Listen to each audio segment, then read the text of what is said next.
I'm Florence, and I'm 54 years old. Right now, I'm holding a $70,000 invoice from my daughter Madison. Not a wedding invitation, mind you, but a bill for a wedding I wasn't even invited to. When I opened that envelope last week, I thought it might be a thank you card, or maybe some photos from her big day. Instead, I found an itemized list demanding payment for everything from the venue to their honeymoon in Italy. The note attached said I should feel grateful to contribute to her happiness, even though I couldn't be there in person. Before I tell you how I turned the tables, could you share where you're watching from? Please hit that like button and subscribe for more real-life stories. Trust me, you'll want to stay for this one because sometimes a mother's love has limits, and mine were about to be tested in the most shocking way. Looking back, Madison and I used to be inseparable. From the time she was the little girl with curly brown hair and bright green eyes, we were a team. Every Saturday morning, we'd bake chocolate chip cookies together in our tiny apartment kitchen, flour dusting every surface classic rock playing softly from my old radio. She'd stand on her favourite wooden stool, the one with paint chipped from years of use, her small hands eagerly helping me measure ingredients while chattering about her dreams of becoming a veterinarian, or maybe an astronaut. When her father packed his bags and left us during Madison's 8th birthday party, literally walking out the front door while she was blowing out her candles, it became just the two of us against the world. I still remember her confused face as she watched him disappear, asking why Daddy wasn't staying for cake. I knelt down, wiped frosting from her chin, and told her we didn't need anyone else because we had each other. That became our unspoken promise. To keep us afloat financially, I juggled two completely different worlds.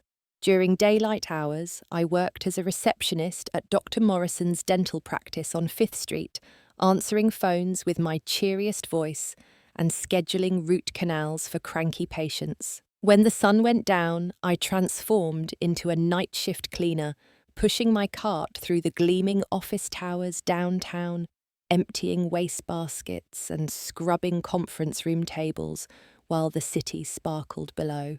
Madison would accompany me on those evening shifts, spreading her homework across whatever desk was available, solving math problems under fluorescent lights while I vacuumed around her. We'd drive home together around midnight, sharing stories about our respective days and planning weekend adventures that cost nothing but meant everything. Despite our financial constraints, Madison excelled academically in ways that left me breathless with pride. She graduated as valedictorian from Roosevelt High School, delivered a speech that brought tears to my eyes, and earned a full scholarship to Columbia University for business administration.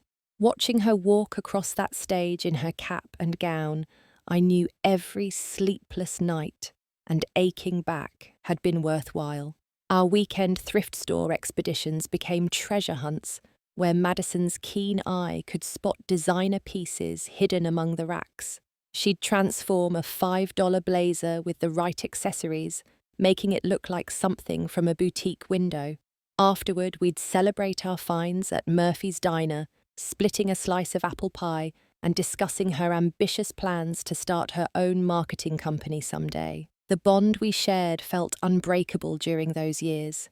Madison called me every single evening throughout college, filling me in on lecture hall drama, difficult professors, and campus social dynamics. We developed inside jokes that could make us both laugh until our stomachs hurt. When she brought dates home for Sunday dinner, I could read her genuine interest level within minutes of observation, and she trusted my intuition completely. But during her final semester, subtle changes began creeping into our conversations. She started mentioning Tyler Wellington, more frequently describing him as sophisticated and worldly. Tyler, from the prestigious Upper East Side neighborhood, Tyler, whose family owned Wellington Boutique Hotels, an elegant chain scattered across major cities. Tyler, who wore Italian leather shoes that probably cost more than my monthly rent payment. Initially, I felt genuine happiness that Madison had found someone who clearly adored her. Based on her glowing descriptions, he sounded charming, ambitious, and completely smitten with my brilliant daughter. When I finally met Tyler at her graduation celebration dinner, my first impression was positive. He stood tall and confident, impeccably dressed in a navy suit with that easy smile that comes naturally to people who've never worried about money. However, I couldn't ignore how Madison's entire demeanor shifted in Tyler's presence. She laughed too enthusiastically at his moderately funny jokes, straightened her posture whenever he looked her way, and seemed oddly self-conscious about our choice of restaurant, a cozy Italian place where we'd celebrated every milestone for years. Following graduation, Madison secured a position at Henderson and Associates, a prestigious Manhattan marketing firm known for representing luxury brands. While she insisted her credentials had earned her the role, I later learned that Tyler's father, Robert Wellington, had made strategic phone calls to smooth her path.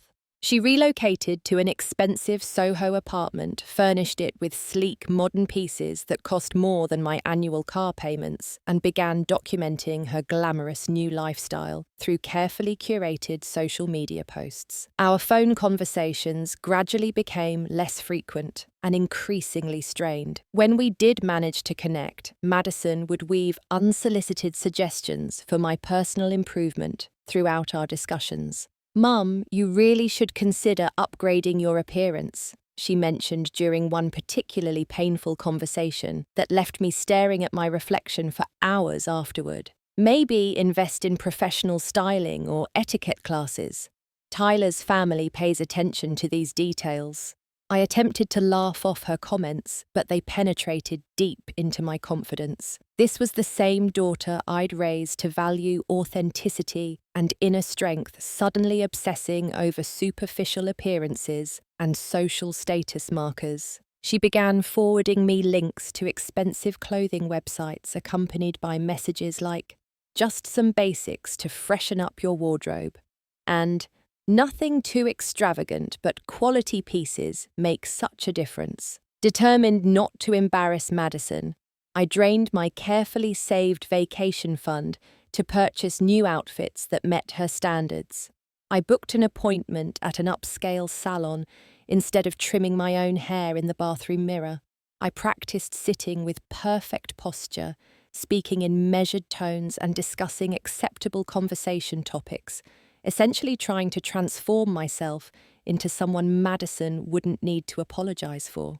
My first encounter with Tyler's parents, Catherine and Robert Wellington, took place at Le Bernardin, an intimidating French restaurant in Midtown Manhattan, where the prices weren't even listed on the menu. Madison spent the entire afternoon before our dinner coaching me on proper etiquette rules and appropriate discussion topics.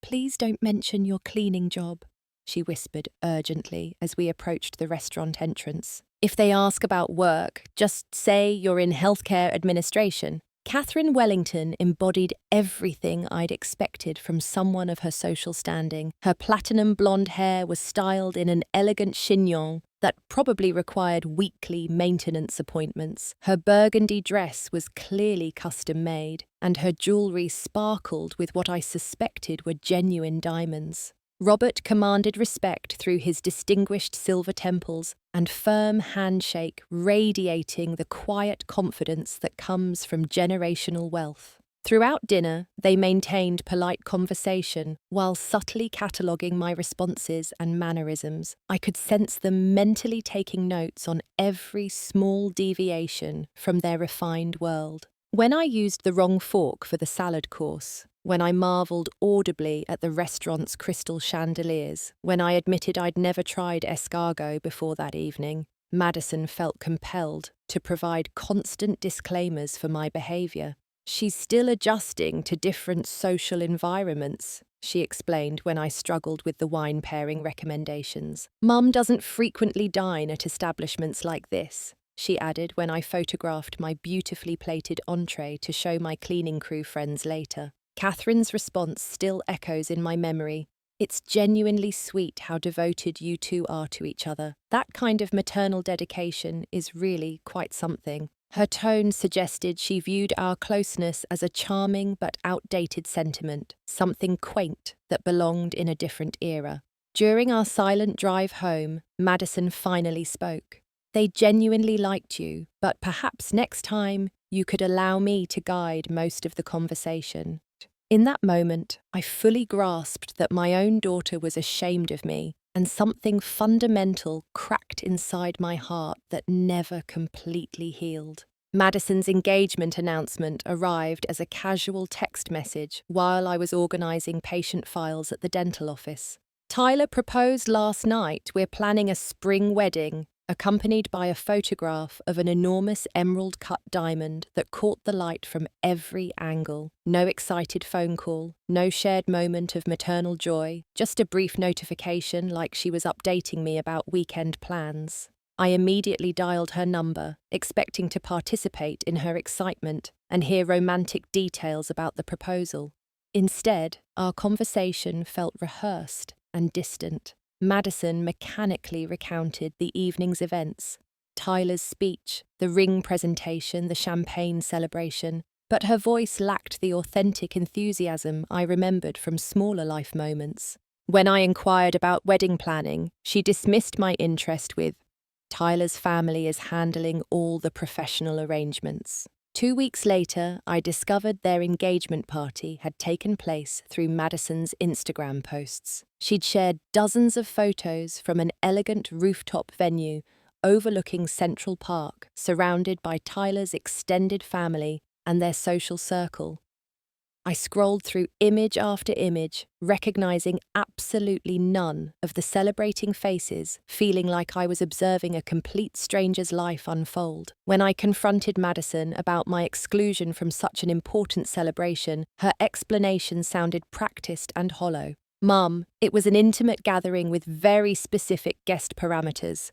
Tyler's parents coordinated everything and they maintained strict limitations on attendee numbers."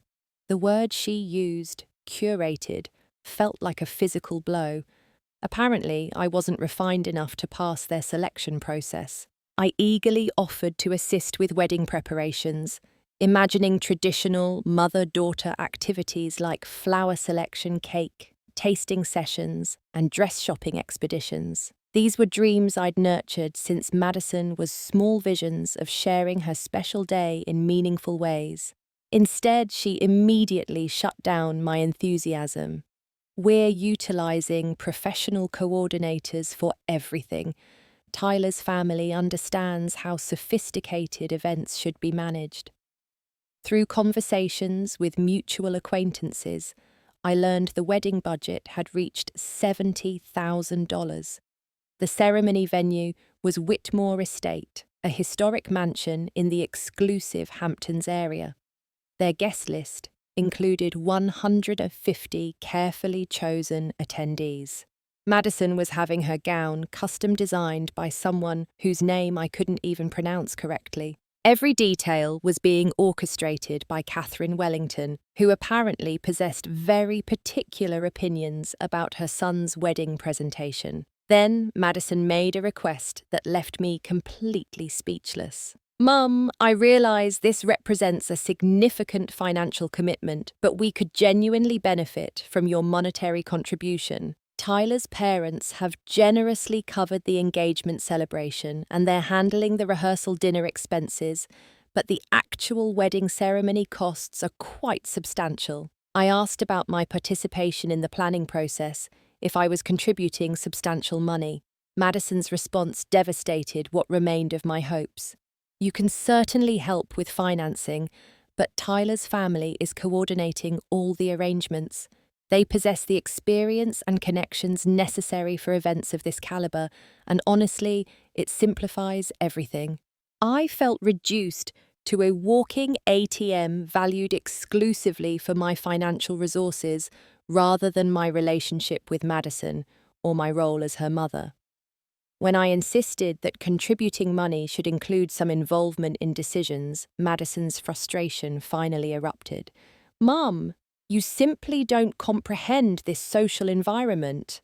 she said, her voice sharp with irritation. "Your presence would create uncomfortable situations. I love you deeply, but I've evolved beyond our previous circumstances. This celebration isn't about accommodating your comfort level." Those words reverberated through my thoughts for weeks afterward. I've evolved beyond our previous circumstances, as if our shared history, our struggles, our deep love was something shameful that needed to be discarded and forgotten. No wedding invitation ever arrived in my mailbox. I only knew the specific date because Madison posted countdown updates on her social media accounts. 3 days until I become Mrs. Wellington, she captioned a photograph of her perfectly manicured hands holding crystal champagne flutes. I wasn't tagged in any posts, wasn't mentioned in any updates, wasn't acknowledged as part of her journey in any way. On Madison's wedding day, I remained in my living room watching her Instagram stories unfold in real time like some sort of tragic voyeur. The getting ready photos featured her laughing with bridesmaids. I'd never met all young women who clearly belonged to Tyler's social sphere. The stunning professional shots captured her in a flowing silk gown that probably exceeded my annual salary, looking absolutely radiant as makeup artists and hairstylists perfected every detail. Tyler appeared incredibly handsome in his custom tuxedo, and both sets of parents beamed with obvious pride during the pre-ceremony preparations. The venue photographs showcased breathtaking floral arrangements, elegant table settings, and panoramic ocean views that belonged in luxury magazines. The ceremony itself looked like something from a fairy tale romance film. Madison walked down a petal-strewn aisle toward Tyler as the setting sun painted everything in golden light. Every guest appeared perfectly dressed. Every moment seemed choreographed for maximum beauty. Every element radiated the sophisticated elegance that Madison had chosen over our relationship. I cried watching those stories, feeling completely erased from the most significant day of my daughter's existence. Friends sent concerned text messages asking about my absence, and I fabricated excuses about sudden illness or unexpected work emergencies. I felt too humiliated to admit that my own daughter hadn't wanted me present at her wedding. 1 week after the ceremony, a package arrived with Madison's familiar handwriting on the return address label. My heart actually leaped with hope, imagining it contained wedding photographs or a heartfelt thank you note, some acknowledgement that I'd been missed during her special day. Instead, I discovered a thick manila envelope containing what appeared to be official business documentation. The first page presented a professionally formatted invoice with itemized expenses listed in precise detail: venue rental, $35,000, catering services, $20,000, floral arrangements, $5,000, photography package, $4,000, Tuscany honeymoon, $6,000, total amount due $70,000 exactly. An accompanying letter was written in Madison's recognizable handwriting. "Dear Mum, since you've always insisted you'd do anything for my happiness, here's your opportunity to demonstrate that commitment." Tyler's parents generously covered our engagement party and rehearsal dinner expenses, so it's perfectly reasonable for you to handle the wedding ceremony and honeymoon costs. You should feel grateful for the chance to contribute to making my dreams reality, even though circumstances prevented your physical presence. I'm confident you understand the situation. All my love, Madison. P.S. Please arrange the money transfer before month's end. I read that letter repeatedly, each reading more surreal and devastating than the previous one. My daughter was billing me for a wedding I'd been excluded from, treating me like a vendor rather than her mother. When I called her immediately, she answered with casual cheerfulness, as if requesting $70,000 was perfectly ordinary behavior. "I assumed you'd be delighted to contribute to my happiness," she responded, when I expressed complete shock. "You've always proclaimed that family relationships are paramount. This is exactly what family members do for each other." The devastating irony wasn't lost on me. Family comes first, except when it came to actually including me in her family celebration. I spent 3 entire days sitting with that invoice, experiencing every possible emotion in endless cycles.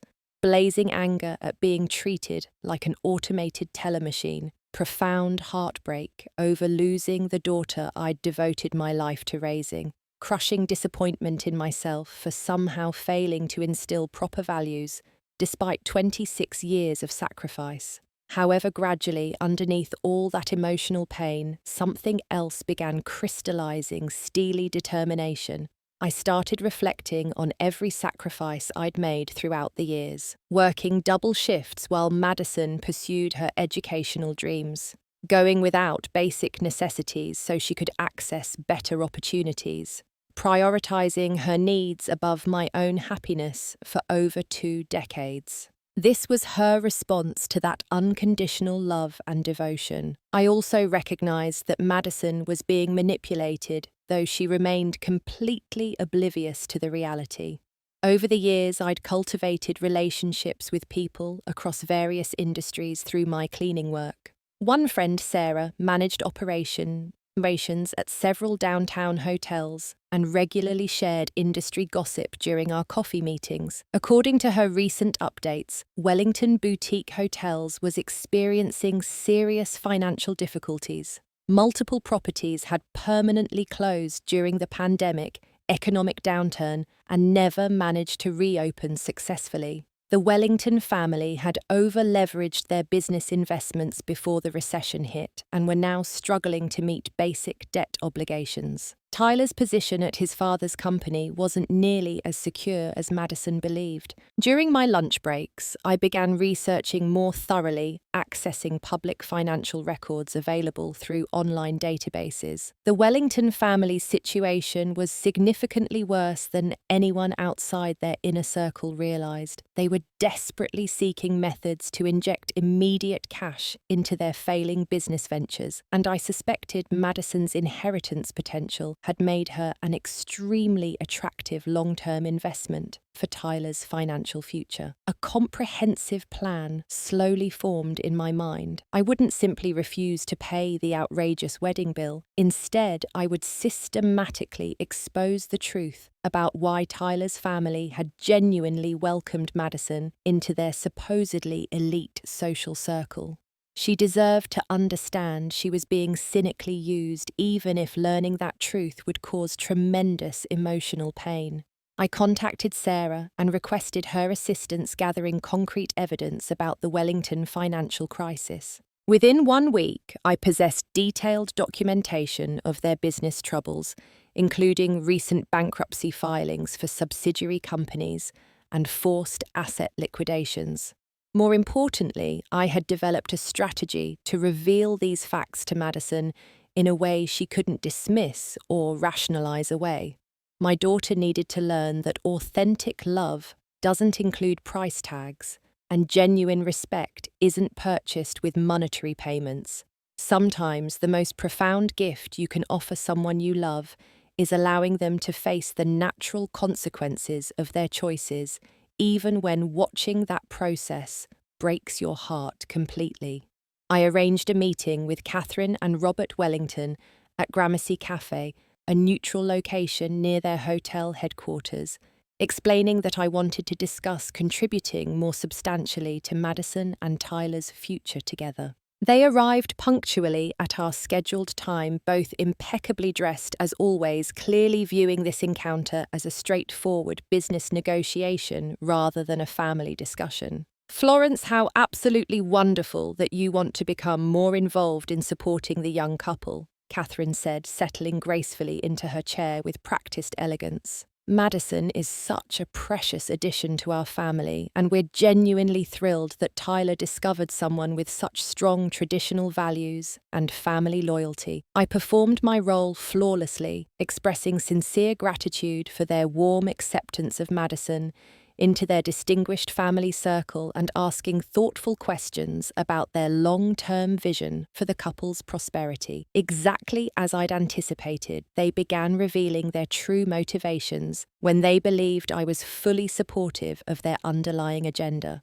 Naturally, Madison will eventually inherit substantial assets from your estate, Robert mentioned casually while stirring sugar into his expensive coffee. We view this wedding investment as beneficial for everyone involved. It's simply intelligent financial planning when you consider the bigger picture. Catherine nodded with obvious enthusiasm. Young women like Madison understand how to position themselves for maximum advantage. It's actually quite impressive, really. She's successfully established herself in an extremely comfortable, long-term situation. I recorded every single word openly and legally, explaining that I wanted to preserve their valuable advice for future reference regarding family financial planning. They felt so confident in their manipulation strategy that they barely acknowledged my recording device sitting prominently on the table between us. The most damaging revelation occurred when Catherine leaned forward with a conspiratorial whisper. Strictly between us, Madison's modest background actually works tremendously in her favor here. Tyler gets someone beautiful and ambitious, while we gain access to her eventual inheritance potential. It's really a win-win arrangement for everyone. I departed that meeting armed with everything necessary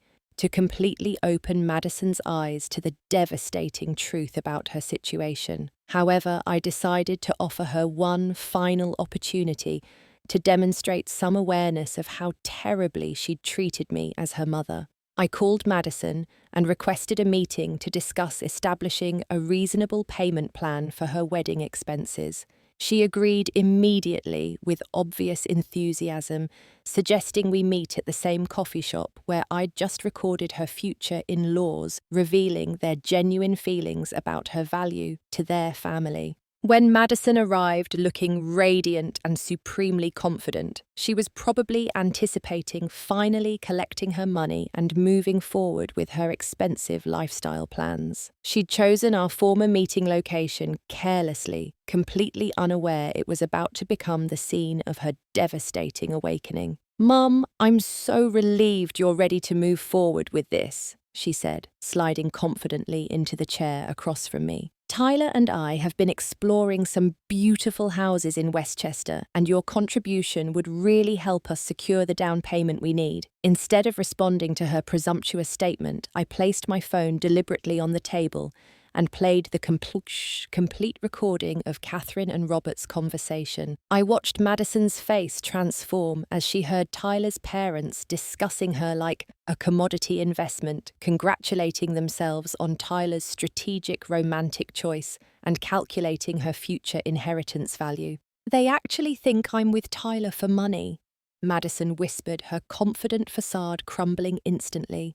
"But I genuinely love him. And I believed he truly loved me for who I am." "Sweetheart," I said gently, "they're completely broke. Their hotel business is failing catastrophically. Tyler's job is about to disappear entirely. They desperately needed someone with substantial inheritance prospects to keep their family financially afloat through this crisis." I showed her the comprehensive financial documents I'd meticulously gathered, explaining how Tyler's family had thoroughly researched my background and calculated my potential net worth. Madison's fairy tale wedding hadn't been about love celebration or family joy. It had been about securing their economic survival through her future inheritance. At precisely that moment, Tyler arrived at our table. I'd sent him a text message from Madison's phone, requesting he join us urgently for an important family discussion. When he observed the damaging papers spread across our table and heard his parents' voices emerging from my phone speakers, his face turned completely white with panic. "Madison, I can explain everything," he began desperately, but his subsequent explanation only made the situation significantly worse. He admitted that his parents had actively encouraged their relationship specifically because of my demonstrated financial stability and Madison's inheritance expectations. He'd been regularly reporting back to them about Madison's family financial situation from the very beginning of their relationship. Madison sat in absolute stunned silence as her perfect new life unraveled completely in real time.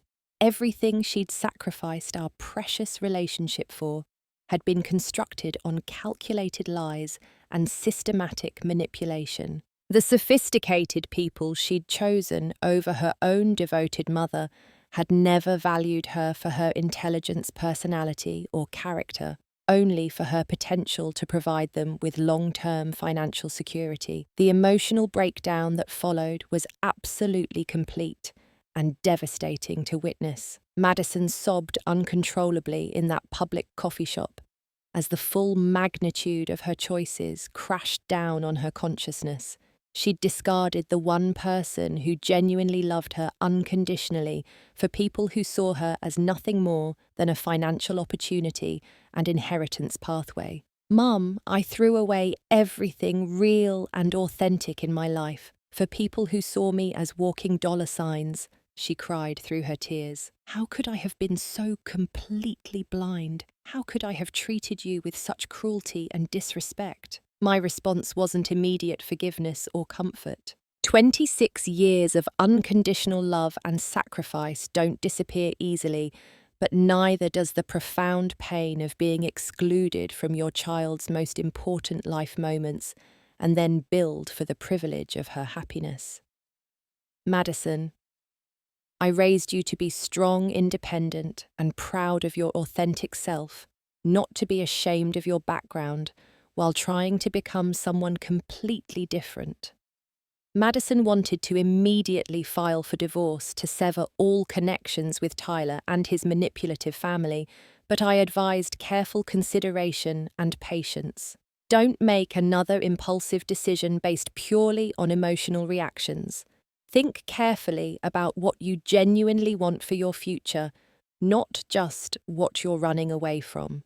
The months that followed were incredibly difficult and painful for both of us. Madison did leave Tyler permanently moving into a modest apartment in Queens and accepting a position she earned based on her own professional merits, not family connections or social networking. She started her life over completely slowly, learning to appreciate simple pleasures and authentic relationships she'd forgotten during her pursuit of social status. I didn't immediately welcome Madison back into my life with open arms. She needed to work consistently and patiently for my forgiveness, proving through sustained actions rather than words that she truly understood the magnitude of her betrayal and disrespect. Madison began volunteering at Hope House, the same women's shelter where I'd been donating my time for years, witnessing firsthand how other mothers and daughters supported each other through genuine hardship and adversity. Slowly,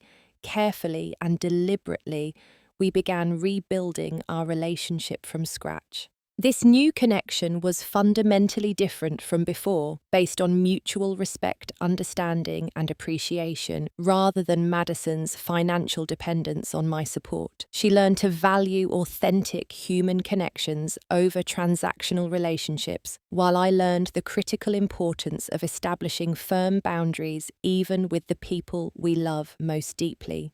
Madison eventually discovered genuine happiness and contentment with someone who genuinely valued her background and appreciated the strength, resilience, and character it had given her. A high school teacher named Marcus, who thought our close mother-daughter relationship was beautiful and inspiring, not embarrassing or limiting. Someone who understood that real love doesn't arrive with invoices, payment plans, or financial obligations attached. I learned that sometimes allowing people to experience failure is the greatest gift you can possibly give them. Madison needed to face the natural consequences of her choices to truly understand their impact and value. Our relationship today is deeper, stronger, and more authentic than it ever was before because it's built on mutual truth, respect, and understanding rather than obligation, guilt, or financial dependence. Real love doesn't charge admission fees or demand payment for affection. Real family doesn't send you itemized bills for their happiness or exclude you from important celebrations. Sometimes the most loving action you can take is refusing to enable someone's worst impulses and selfish behavior, even when that someone is your own precious child. Madison and I represent living proof that relationships can survive profound betrayal and recover from devastating damage if both people commit to the difficult work of rebuilding trust through consistent actions. She's significantly stronger now, more authentic in her relationships, and genuinely compassionate toward others facing similar struggles. I've learned that my worth isn't determined by how much I'm willing to sacrifice or pay, but by how well I maintain my core values under extreme pressure. The woman who raised her daughter never to be ashamed of her roots had to learn not to be ashamed of demanding respect and appreciation in return. Sometimes the deepest love requires the firmest boundaries, and sometimes saying no represents the most loving response you can possibly offer someone you care about deeply. Have you ever faced a situation where you had to choose between enabling someone you love and protecting your own dignity and self-respect? I'd genuinely love to hear your thoughts and experiences in the comments below. If this story resonated with your own life experiences, please give it a like and subscribe for more authentic, real-life stories about family dynamics, relationships, and finding strength during difficult times. Please share this with someone who might need to hear that their worth isn't negotiable, regardless of who's asking them to compromise their values. Thank you for listening to my story with such patience, and remember that true family celebrates where you came from, not where they think you should go.